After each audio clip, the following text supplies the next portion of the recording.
in our point number two, somebody to tap the screen.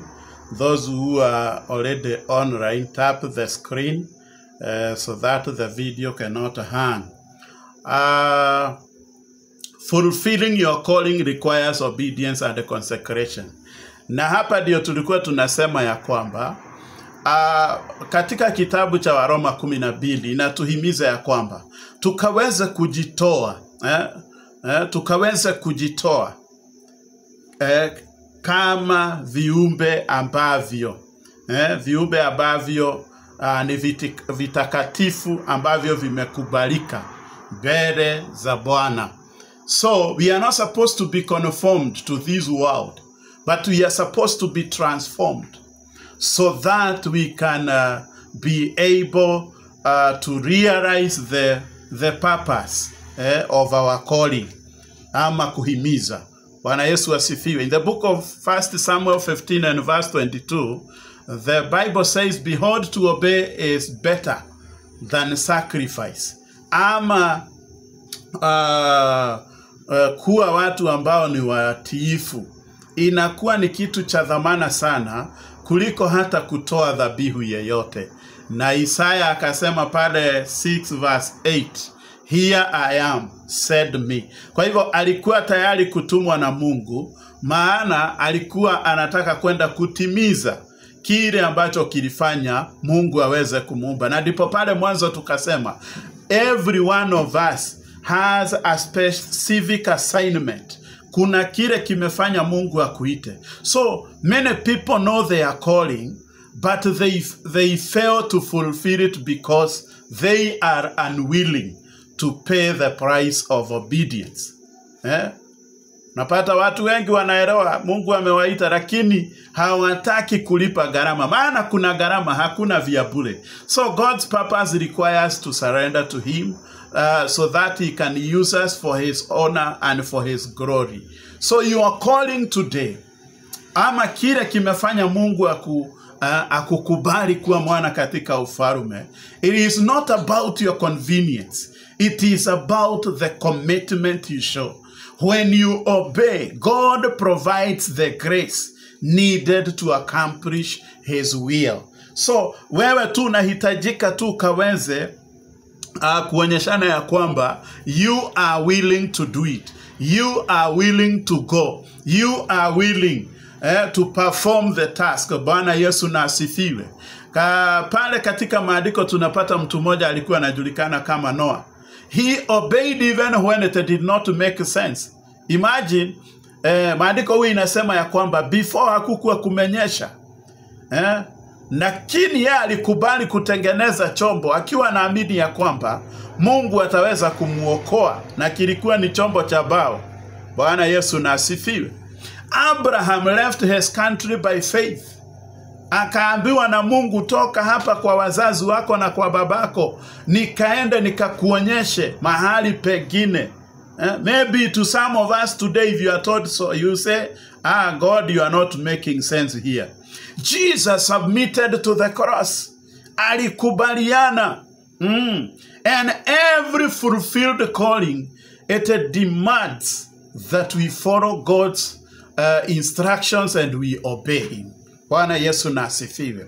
My point number 3 says, discover your gift and use them faithfully.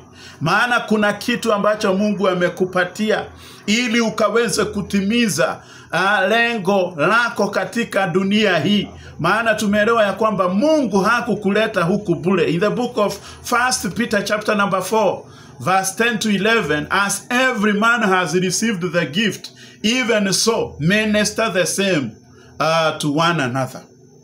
Bwana Yesu asifiwe. Kwa hivyo kila mtu kuna ile zawadi ambayo ameweza kupokea. Kuna ile talanta ambayo Mungu ameweza kumpa ili akaweza kutimiza yale Mungu alikusudia katika haya maisha. In the book of Romans 12 tulikuwa tumesoma pale, lakini sasa mstari wa 6 hadi wa 8, having them gifts differing according to the grace that is given to us. Kwa hivyo huyu amepewa hii, mwingine amepewa hii, ili sisi wote tukaweze kufanya kazi ya mwili wa Kristo.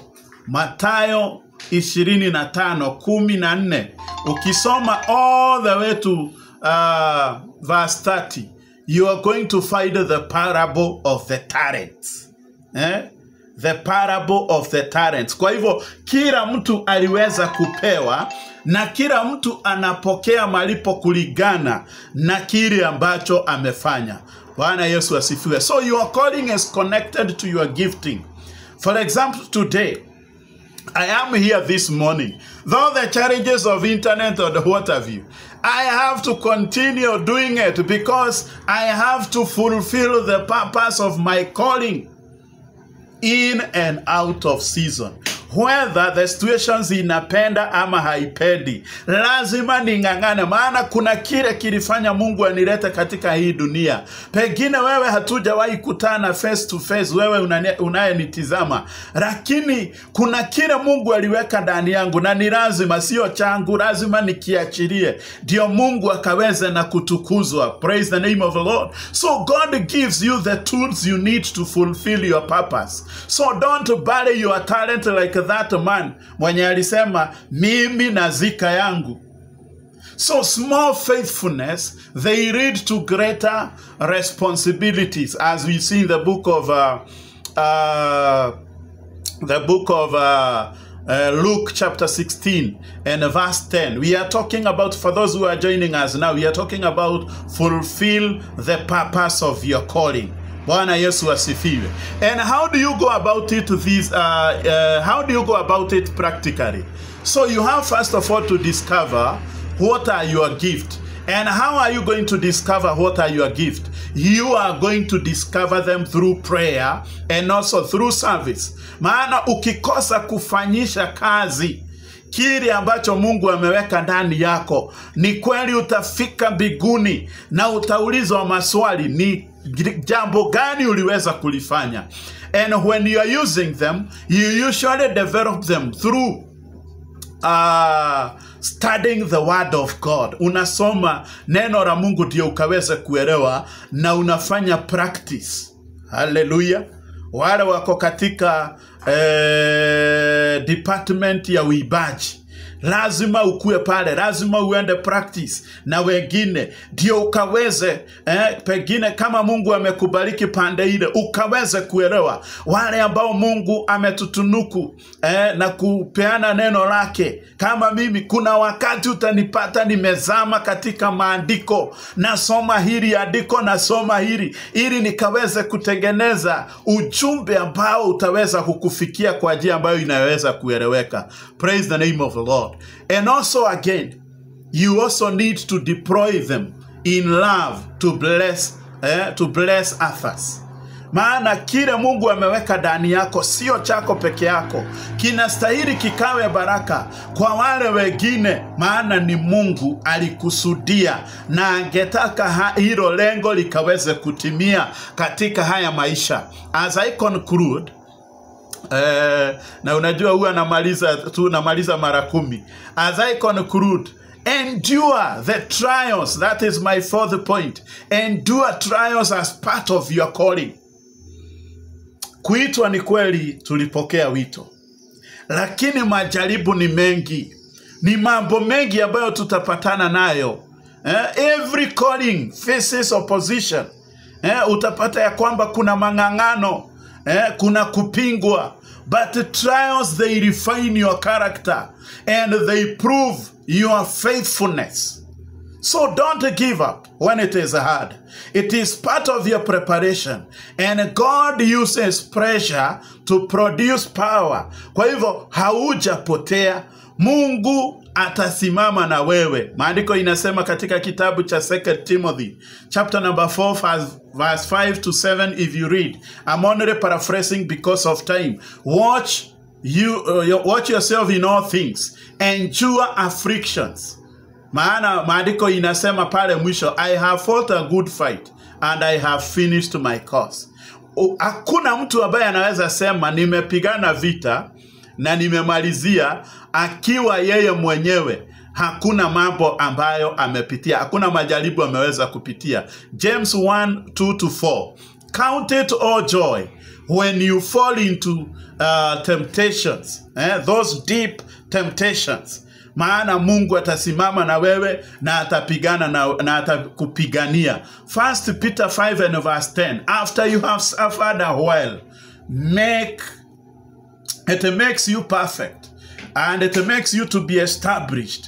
It makes you to have strength, and it settles you. Maana usipopitia yale majaribu unaweza kosa kuelewa kushida maana yake ni gani. Praise the name of the Lord. Tukimwangalia Joseph akiwa kule Misri, aliweza kukamatwa, akachukiwa na ndugu zake, finally akaweza kujipata katika jela. Lakini ile jela ndio ilifanya akaweze kukua katika siku moja akawe prime minister katika nchi ya ugeni. So wakati mwingine majaribu yanakuwa ni yanatuadaa, yanatutayarisha tukafike na tukaweze kuwa watu ambao Mungu ameandaa vizuri, wakaweze kushinda, maana yeye ni Mungu mwema. Praise the name of the Lord. David akiwa kule akichunga kondoo in the wilderness, hiyo ndio ilimuandaa kuwa mfalme. Wakati alikuwa anakamata simba, anamweka chini, anakamata yule mwingine alikuwa anaitwa duba, anaishika, anairarua, ilikuwa inamuandaa kuwa mfalme, ilikuwa inamuandaa hata kupigana na Goliath. Bwana Yesu na asifiwe. Praise the name of the Lord. And as I conclude now, my last point says, finish well. Your calling has an eternal reward. That is why we are saying, don't give up. Don't give up. Philippians 3:13-14 says, I press toward the mark for the prize of the high calling of God in Christ Jesus. Ati nang'ang'ana kila siku ndio nikaweze kufika pale mwisho, nikaweze kupokea zawadi yangu ambayo nimewekewa na Yesu Kristo. 2 Timothy 4:8. Henceforth, therefore is laid up for me a crown of righteousness. Kuna hiyo zawadi imewekwa, kuna hiyo crown umewekewa, ya mtu ambaye amepigana vita, ya mtu ambaye amefika pale mwisho, kama vile kitabu cha Mathayo 25 na mstari wa 21 inasema, well done, you good and faithful servant.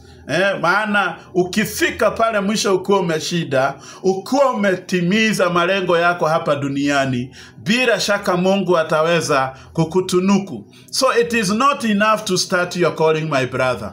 It is not enough to just start your calling, my sister. You need to finish it faithfully. Unahitaji kumalizia kwa uaminifu, maana in heaven those who will have achieved their assignment, they will be honored by God himself. Live with eternity in your mind. The ultimate reward is to hear that master say, well done. Uwe ugangane mpaka dakika ya mwisho, mpaka usikie umeambiwa karibu na uketi, wewe ambaye umekuwa umepigana vizuri. So my brother, my sister, you have been called. Na kila mmoja wetu ameweza kuitwa for a divine purpose. And tuliona pale mwanzo, it is not by accident. It is by the design of God. So you have some things to do. You need to discover it. You need to discover it. You need to obey it. You need to endure through it, and you need to finish it well. And let me tell you, don't allow anything, don't allow anyone, don't allow someone to distract you from fulfilling the purpose of your calling.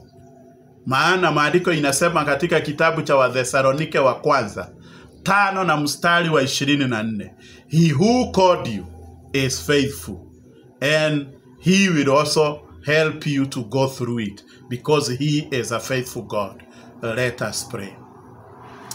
Baba, katika jina takatifu la Yesu Kristo, tunakushukuru Bwana, tunakuinua, tunasema ni asante.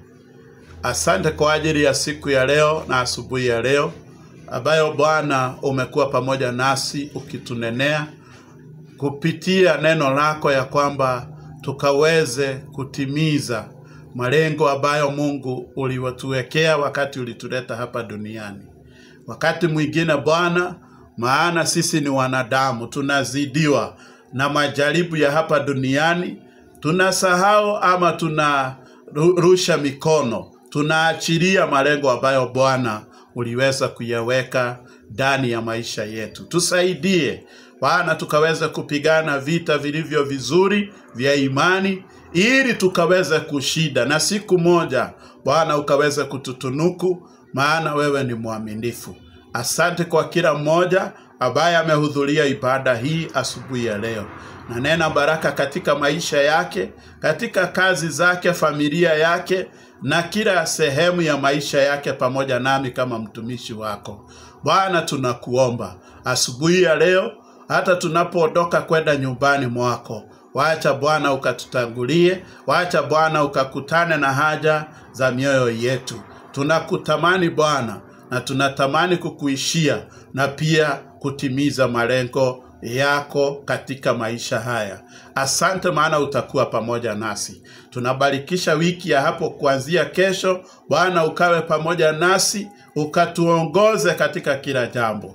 Tubarikie vijijini, utubarikie mashambani, ukatubariki Bwana hata mijini. Kwa kazi zetu za mikono yetu tunazibarikisha.